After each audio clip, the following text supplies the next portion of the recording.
Good day, Hoosier Nation. I'm Evan Hoopfer with the IDS, joined by my fellow reporters, Alden Woods and John Bauernfeind. We are here recapping the 84-80 loss for IU basketball to the Big Ten champion Michigan Wolverines. And Noah Vonleh played today at Alden, but he didn't see a lot of minutes. But someone who did see a lot of meaningful minutes and really made the most of them was Devin Davis. Yeah, Devin Davis really had his best game in a Hoosier uniform since the season opener November 8th. He scored 9 points today, had 6 rebounds. And what really surprised me was when he matched up on defense, he went toe-to-toe with Glenn Robinson III, who's a more athletic, generally seen as more of a 2-3 kind of hybrid player. And Devin Davis is really more of that front court forward stalwart kind of player. And he did a decent job on him. He guarded him throughout most of the first half. Robinson only scored 5 points in the first half. He did kind of go off in the second with 15. But Devin Davis wasn't guarding him at that point. Sheehy and Stanford Robinson had switched to him at that point. So Devin Davis really put in a fine performance, and he's been getting better and better over the last couple of weeks. And I think Crean has really come to rely on him to be able to use him in Vonleh's absence and give him some breaks. It may be a sign of the times to come, because who knows if Vonleh will stay or he'll forego his sophomore season to go to the NBA draft. But John, I don't know what you're worried about, but talk about IU basketball. Well, I did the recap, guys. So it was another second half of turnovers and poor play from the Hoosiers. They led by 6 heading into halftime, 42-36. And then 4 minutes and 7 seconds into the half, Michigan had already reclaimed the lead. But IU actually fought back. They were down by 11 points with just under 5 minutes to play and clawed its way back and actually tied the game up at 75 with a minute 25 left.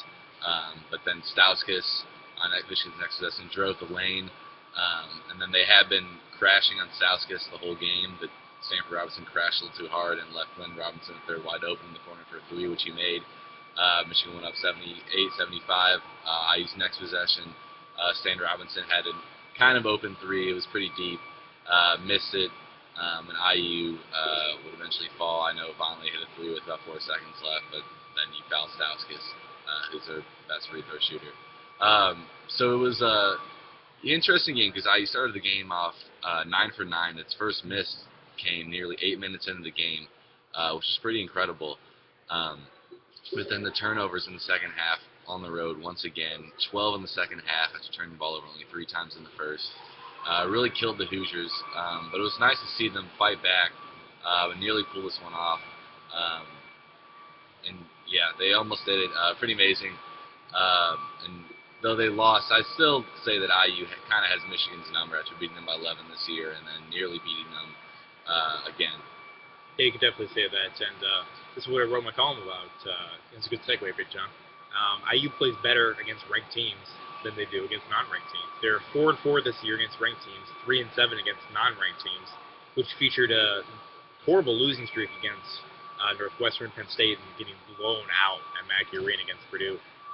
So they really kind of play to their level of the competition, whether that be good or bad.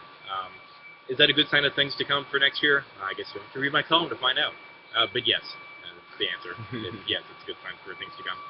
If you hear that dull kind of roar in the background, they're actually cleaning the confetti off of the Chrysler Arena floor. Big Ten title problems. Big Ten title problems indeed. So that black and the cheerleaders clean it up. How interesting. Yeah, very interesting. Yeah. Well, we should clean it up. We should take the initiative, guys. Yeah, I don't know. But thank you guys for reading all regular season long. Still some more games left in the season for IU. The Big Ten tournament tips off Thursday in Indianapolis, and we will be there for your coverage. And until then, read our recap stuff on IDSnews.com. And for Alden Woods, John Bauernfeind, I am Evan Hoopfer, and I am saying have a fantastic day.